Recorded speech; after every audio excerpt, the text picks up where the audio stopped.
After taking a short hiatus, Will Smith was back in action in 2015, starring in Focus alongside Margot Robbie. He played Nikki Spurgeon, a veteran con artist who takes a young woman under his wing.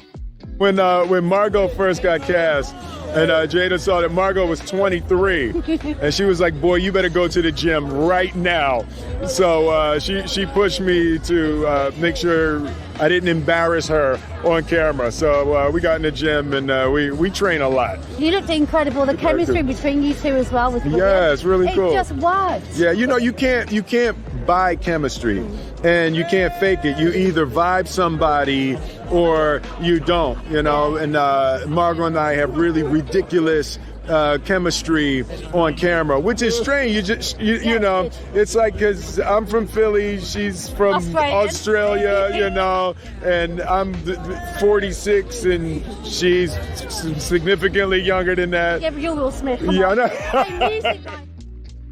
The film received mixed reviews from critics, but was a success at the box office. In 2016, Smith landed a role in the highly anticipated DC movie, Suicide Squad. He played Deadshot, and this was critically not the best received film, but it did well at the box office. It's based on the DC comic. It is it was an ensemble cast, so he was among a large group of people. Not all the pressure was on him. So that was the way he kind of eased back into acting after taking a break. Months of advertisement and promotion gave audiences high hopes for the new villain film.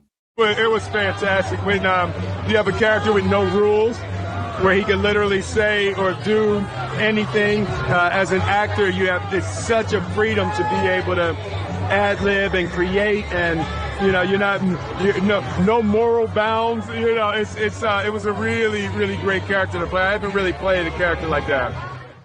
However, after a long wait for the film to hit theaters, it did not live up to expectations. The film had a star-studded cast, but failed to entertain critics, who had praise for the cast and makeup effects, but criticized the plot, direction, editing, and characters. Despite this, the audience turnout was great, and it became the 10th highest-grossing film of 2016. Later that year, Smith starred in director David Frankel's drama, Collateral Beauty, playing a New York advertising executive who succumbs to a deep depression after a personal tragedy. Howard is a brilliant man, and he's not just a boss, he's a friend. He lost his child, and now he doesn't care if he loses everything else. This might be the strangest thing I have ever come across. He writes letters. Who are they to? Howard doesn't write letters to people. He writes to things. Time. Love. Death. Kids write letters to Santa Claus. It doesn't mean they're crazy. No, this is therapeutic. To get ready for that role, he did a lot of reading on religion and death and the meaning of life, and it turned out to be really, really handy for him and helpful.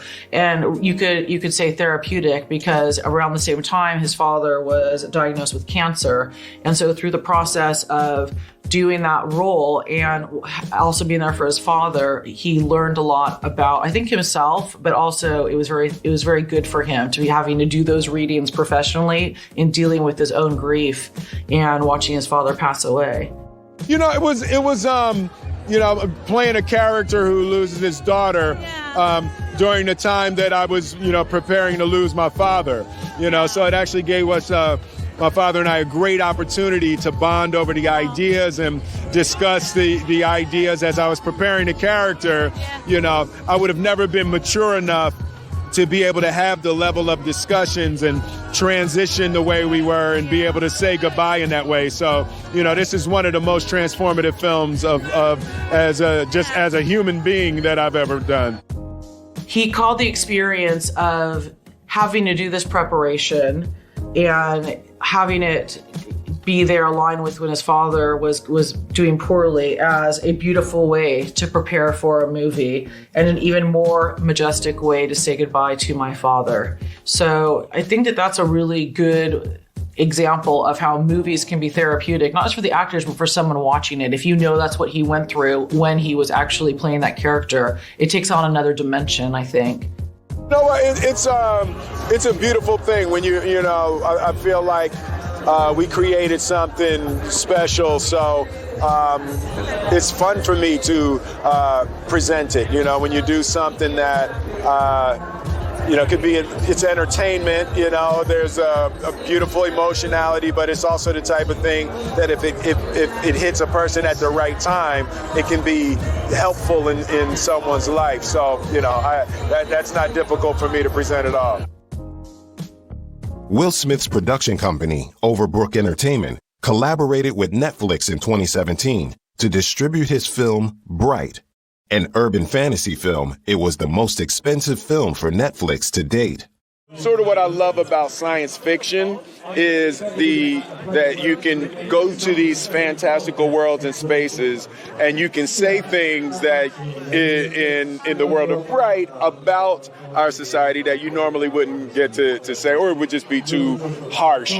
But at the end of the day, the movies, it's entertainment. It's fun. It's exciting. It's wildly creative. The mashup of these worlds, I think, is really creative. And I do love some of the statements that the film's making.